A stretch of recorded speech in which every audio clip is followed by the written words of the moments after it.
To set up eSIM on the Samsung Galaxy A57 5G, first of all, you will need to open settings on your device. Next step is to enter the connections, then click on the SIM manager, where inside you can find a plus button that allows you to add eSIM in a few different ways. First way that you will see is a transfer, which allows you to transfer eSIM from your previous device. In case that you don't see this option, or if you click on it and it doesn't work, that means your region is currently not supported by it, so you won't be able to use it.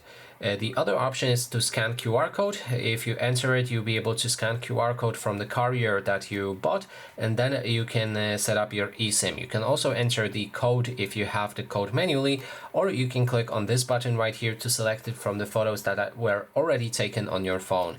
And that is basically everything. Thanks so much for watching.